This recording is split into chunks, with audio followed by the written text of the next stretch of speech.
बिस्मिल्लाहिर्रहमानिर्रहीम। अस्सलाम वालेकुम। With a different perspective, Imran Memon एक बार फिर आप लोगों के साथ हाजिर।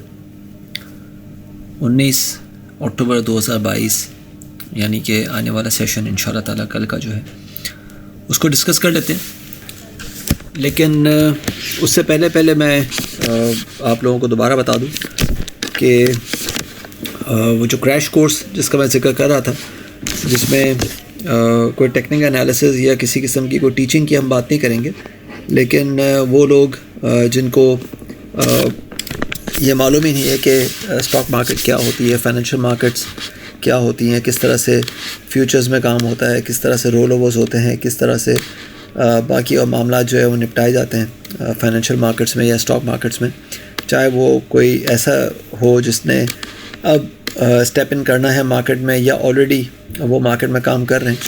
उन दोनों लोगों के लिए जो है वो एक क्रैश कोर्स इंशाल्लाह ताला 24 अक्टूबर से स्टार्ट हो रहा है और उसके जो टाइमिंग्स है वो मंडे एंड फ्राइडे इंशाल्लाह ताला होंगे। तो उससे क्लासेस जो है वो इंशाल्लाह ताला मंडे एंड थर्सडे 5:30 से 7 साढ़े 7 बजे तक शाम में होंगी। और बाकी डिटेल्स जिसको मालूम करनी हो वो इंशाल्लाह ताला मुझे व्हाट्सएप कर दें इन नंबर्स पे, इस नंबर पे व्हाट्सएप कर दें तो मैं उसको रिप्लाई कर दूँगा। काइंडली वॉइस नोट या टेक्स्ट मैसेज के थ्रू ही बात कीजिएगा, अदरवाइज़ मैं कॉल्स रिसीव करता नहीं हूँ। कुछ हिस्ट्री की बात कर लेते हैं। 12 अगस्त को DFML की मैंने कॉल दी थी अपने प्रीमियम क्लाइंट्स को और उस वक्त ये ₹4.60 के आसपास चल रहा था या ₹4.70 के आसपास चल रहा था। 12 अक्टूबर को 12:45 पे मैंने कॉल दी थी और बताया था कि ₹4 का स्टॉप लॉस रख के आप 570 या 610 इनिशियली टारगेट कर सकते हैं और 650 से ऊपर जाएगा तो इंशाल्लाह ताला 770 तक जा सकता है। आज इसने ₹8.10 का कैप लगाया और तकरीबन 70-72% गेन जो है वो आपको ऑलरेडी स्टॉक दे चुका है। तो इस तरह की कॉल्स आपको लेनी हो तो भी आप मुझे इस नंबर पर रब्ता कर सकते हैं मेरे प्रीमियम सर्विसेज के लिए। तो मैं आपको डिटेल बता दूंगा कि मेरी प्रीमियम सर्विसेज क्या हैं और उनका सब्सक्रिप्शन वगैरह किस तरह से है। साथ साथ न सिर्फ ये कि लोकल मार्केट बल्कि गोल्ड के बारे में अपने प्रीमियम क्लाइंट्स को मैंने 13 अक्टूबर को अपनी ब्रॉडकास्ट में लिखा था कि 1673 पे रेडी मार्केट और 1678 पे फ्यूचर्स मार्केट ट्रेड कर रही है। 1689 के ऊपर बहुत मुश्किल लेके जा सके। 1650 और 1627 इस वक्त ओपन है। आप हिसाब लगा सकते हैं कि गोल्ड जो है वो अब कहाँ ट्रेड कर रहा है। साथ साथ WTI स्पॉट के लिए बताया था कि वीकली टर्म्स पे जब ये 86 पे ट्रेड कर रहा था तो बताया था वीकली टर्म्स पे 89 के ऊपर बहुत मुश्किल है कि ये रह सके। 8390 और 8150 तक हम इसको एक्सपोज होता हुआ देख सकते हैं। तो चीज़ें जो हैं आप ये देख सकते हैं कि किस तरह से मैं जो है वो एक्सप्लेन कर रहा होता हूँ अपने क्लाइंट्स को। तो ये प्रीमियम सर्विसेज अगर आपने लेनी है तो आप मुझे बता सकते हैं, आप मुझसे रब्ता कर सकते हैं। मैं इंशाल्लाह ताला उसकी डिटेल आपको बता दूंगा। 14 अक्टूबर को मैंने इंट्राडे बेसिस पे भी ऑयल के बारे में बताया था कि बहुत मुश्किल है कि ये एक टाइट रेंज में ही रह सकता है 9050 से 8740। ये तो मैंने खैर 14 तारीख को मैंने इंट्राडे बेसिस से बताया, लेकिन अगर लॉन्ग टर्म की बात करें तो 86 पे जब ये ट्रेड कर रहा था तो मैंने बताया था कि 89 से ऊपर बहुत मुश्किल है कि ये अपने आप को होल्ड कर सके। और फिर आप ये देखें कि 8390 और 8150 का मैंने इनिशियल टारगेट दिया था। इसके बाद जो आखिरी टारगेट था वो मैंने यहाँ पे अभी हिडन रखा है। ज़ाहिर है वो मेरे प्रीमियम क्लाइंट्स का ही हक है। तो अगर आपको मेरा प्रीमियम क्लाइंट बनना है और उसकी डिटेल लेनी है, ये नंबर है, इस पर आप रब्ता मुझसे कर सकते हैं। और साथ साथ मैंने 11 अक्टूबर को ये ट्वीट किया था अपने ट्विटर पेज पे, iMeman15 is my Twitter handle. इस पर मैंने मैसेज किया था कि जिस तरह से एक लास्ट फ्राइडे से हम देख रहे हैं, ये मैंने 11 अक्टूबर को बात की थी और उससे पहले वाले फ्राइडे की मैं बता रहा था कि जिस तरह से इंडेक्स बार 42,350 के ऊपर रिजेक्शन महसूस कर रहा है तो देयर इज़ हाई पॉसिबिलिटी कि हम 41,800 से 41,100 तक इंडेक्स को गिरता हुआ देखें। हमने कल भी और आज भी, यानी कि कल 17 अक्टूबर को भी और आज 18 अक्टूबर को भी हमने 41,800 का लेवल जो है वो टेस्ट होते हुए देखा। तो आप अगेन हिसाब लगा सकते हैं कि कितना प्रिसाइसली मैं चीज़ों को डिस्कस कर रहा होता हूँ।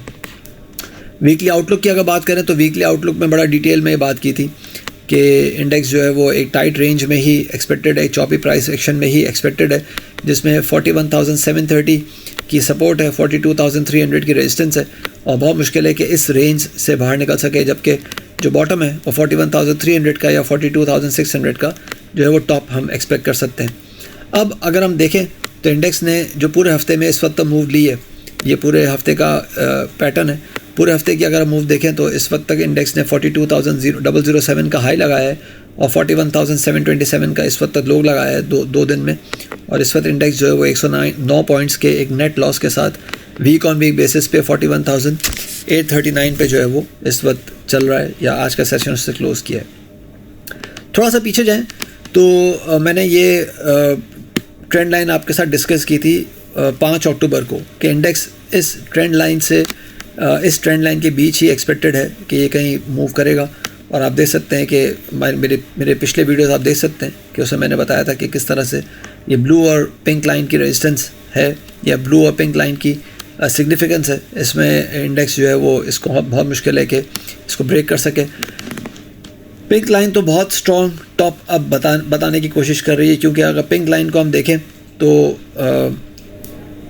यहाँ पे आप देखें तो ये ड्रॉपिंग चैनल जो 18 अप्रैल से बन रहा है, ये बहुत ज़्यादा स्ट्रॉन्ग टॉप जो है वो बना होता हुआ दिखा रहा है, और 42,300 या 42,450 पे एक बहुत स्ट्रॉन्ग टॉप जो है वो अब दिखा रहा है कि बन सकता है। लेकिन अगर 41,700 का लेवल टूटता है और उसके नीचे चीज़ें रहती हैं तो फिर काफ़ी चीज़ें जो है वो डिस्टर्ब होते हुए नज़र आएंगी। इनिशियली जो एक्सपोज लेवल है वो अगर 41,700 का लेवल टूटता है यहाँ पे तो इंडेक्स जो है 41,340 या 41,450 तक कहीं गिर सकता है, और 41,300 का ही हमने जो वीकली बॉटम आपके साथ डिस्कस किया था। तो थोड़ा सा कॉशियस अप्रोच ही अपनाना चाहिए, प्रॉफिट टेकिंग पर ध्यान दें। बार बार आप लोगों से बात कर रहा हूँ, कुछ लोग कहते हैं कि मैं सिर्फ पेसिमिस्टिक व्यू दे रहा हूँ, लेकिन मैं आपको रियलिस्टिक व्यू दे रहा हूँ। अब आपने समझना है तो ठीक है, अदरवाइज़ आप फिर अपने ब्रोकर की सुन लें, वो बेचारा आपको हमेशा सब्ज़ आगे दिखाता रहेगा। साथ साथ मैंने ये भी बात की थी 2 हफ्ते पहले भी कि, और उससे पहले भी मिड अगस्त में भी मैंने ये बात की थी कि एक डिसेंडिंग ट्रेंड लाइन बना हुआ है या डिसेंडिंग चैनल बना हुआ है वीकली RSI के ऊपर, और ये वीकली RSI मैंने जनवरी 2021 से मैंने बनाया है, जब मार्केट में हर वक्त जो है वो बेचारे जो ये मार्केट के सो कॉल्ड गुरूज हैं वो बातें कर रहे थे कि ये हो जाएगा वो हो जाएगा। जनवरी में 2021 में सर्कुलरिटी बातें हो रही थी, फिर PTI के बजट की बात हुई जून 2021 में, फिर हमने दिसंबर 2021 में जब सीमेंट प्राइसेस गिरे थे उससे कोल प्राइसेस गिरे तो सीमेंट में रैली बनी थी। फिर उसके बाद अप्रैल में नो कॉन्फिडेंस मोशन आया, फिर अगस्त में IMF डील आई, और अभी करंट। तो अभी देख सकते हैं कि जब इंडेक्स ने एक सो कॉल्ड रैली बनाने की कोशिश की या ब्रोकर्स की तरफ से बाय कॉल्स आना शुरू हुई, तो आप ये देख सकते हैं कि किस तरह से इंडेक्स ने इस चैनल पे जो है वो इंडेक्स की RSI को हमेशा रिजेक्शन मिला है। तो चीज़ें जो है वो हिस्टोरिकली भी आप उसको वेटेज दें और चीज़ों को समझने की कोशिश करें, अदरवाइज़ एक पॉइंट ऑफ नो रिटर्न में आप खड़े हो जाएंगे, जहाँ से फिर एक वापसी बड़ी मुश्किल हो जाएगी। आने वाले सेशन की अगर बात करूँ तो इंडेक्स में इस वक्त जो इमीडिएट रेजिस्टेंस है वो जनाब नज़र आती है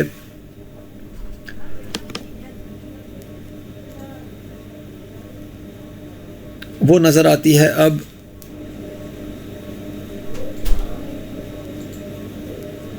41,978 से 42,050 के आसपास, जबकि जो इमीडिएट सपोर्ट है वो 41,620 से 41,750 के बीच के नज़र आ सकती है। लेकिन अगर चांसेस बहुत कम हैं, लेकिन अगर 41,600 से नीचे हम देखते हैं तो फिर 41,350 तक भी हम चीज़ों को ड्रैग होता हुआ देख सकते हैं। इस वक्त जो कैंडलस्टिक पैटर्न बना है वो एक sort of an inverted hammer बना है, जो कि थोड़ा सा बता रहा है कि बेयर्स में एक ब्रीदर आ सकता है, और वो ब्रीदर जो है वो हम अगर शॉर्ट टर्म में बात करें तो शॉर्ट टर्म में जनाब ये ब्रीदर इस वक्त हम तकरीबन 41,900 या 930 तक इंडेक्स को ज़्यादा हुआ देख सकते हैं इस छोटे से ब्रीदर के बेस पे। तो उसके अलावा तो कोई ऐसी चीज़ नज़र नहीं आ रही। मैक्सिमम 42,150 तक की एक मूव बन सकती है अगर बनती है तो, अदरवाइज़ 41,900 980 पे दोबारा से इंडेक्स के जो बुल्स हैं वो थक सकते हैं। 41,600 अगर टूटता है तो 41,450 या 390 की रेंज जो है वो ओपन होते हुए नज़र आएगी। अपना ख्याल रखिएगा, अपनी राय से प्लीज़ ज़रूर आगाह कीजिएगा। थैंक यू, अल्लाह हाफ़िज़।